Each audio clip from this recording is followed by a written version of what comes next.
If you want to reduce the number of sales calls you have in your business without losing out on sales, this episode is for you. I'm diving into 3 ways that you can reduce or eliminate sales calls so you can implement this in your business and get your time back. Hi, I'm Nikki Traylor. I help coaches, course creators, and digital product owners make more money from their products and programs by selling more and retaining more customers.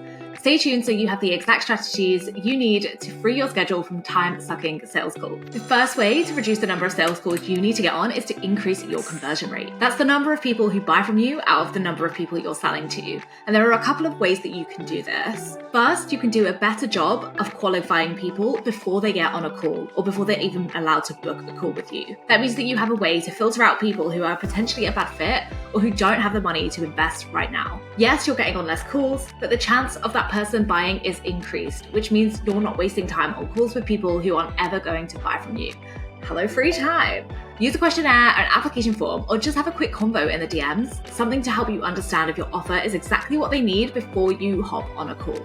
You can also filter out people by using hand-raised content to ensure these people have the problems that you can help them solve and that you can use to understand if they're looking to solve that problem. Track their actions, comments, clicks, and what content they engage with to see where they're at and if they're likely to buy before booking in a sales call. You can look at the links they're clicking in your emails, for example, and see what kind of topics they're interested in so that you know which offers to pitch to them later. This is especially helpful for high-ticket products or services, as you can easily spend a lot of time in sales conversations where people don't have the money, the means, or desire to invest at a high-ticket price point. Obviously, high-ticket can mean different things to different people, but I normally say that anything above $3,000 is high-ticket in the marketing space. But this varies from industry to industry, so make sure you know what is out there in your space. The second thing you can do to increase your sales conversion rate on a call is to improve your sales technique on that actual call.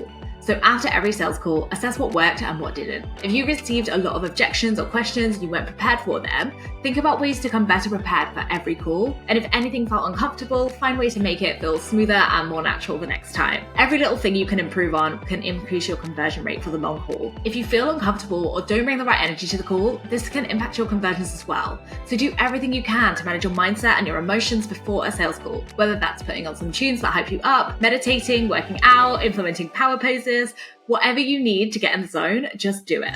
The next thing you can do to reduce the number of sales calls you get on is to have a killer webinar or video sales letter that sells for you. This could be something you run live regularly or something that you pre-record and direct people to who engage with your marketing. You can either have a video that teaches your audience something or helps break down mindset barriers they might have around the subject of your offer.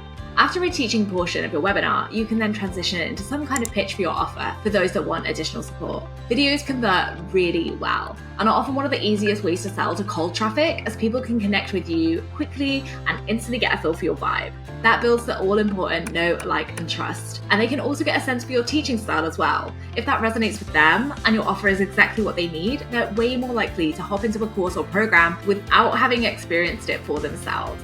You may also wish to combine this video sales pitch or masterclass with a sales page that gives them all the information they need in writing as well. Different people like to get info in different ways, so if someone doesn't have a spare 20 or 30 minutes to watch your training or your pitch, they might have time to skim read a page and make a decision. More on this in a sec. If you want more tips on increasing sales in your online business, don't forget to hit the subscribe button for weekly strategies that you can implement and profit from. The final thing you can do, if you haven't guessed already, is have a killer sales page, with or without a video.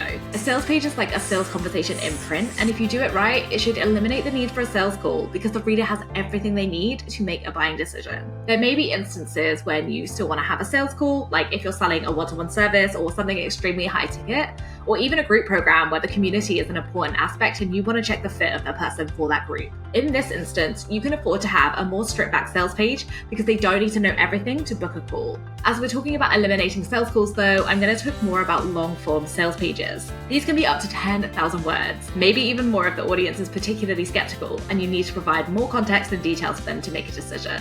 A long form sales page is an incredible tool in your business, and if you want to be more hands off with your sales, I'd say you need one. At least for your core offers. The job of this page is to help your audience see that you understand them, to give them all the details of your offer, to answer all their questions, and lead them from the point where they maybe don't know who you are to the point where they've made a decision to either buy or not buy. Obviously, we want them to buy, but it's not about coercion, it's about helping them to make an informed decision. An effective sales page will tell a story and feel like a conversation, instead of feeling like you're trying to just sell. It should feel natural and like the reader is being taken on a journey from where they are and what they're struggling with to a point where they understand the solution that you can provide and what the outcome might be if they decide to take you up on your offer. If you already have a sales page but it's not working for you, stay tuned for the next video where I'm going to walk you through the exact process that I use to go from a sales page that's not converting to one that sells on autopilot. Don't forget to like this video and subscribe to the channel for more money making strategies that you can try in your business. I'll see you next week.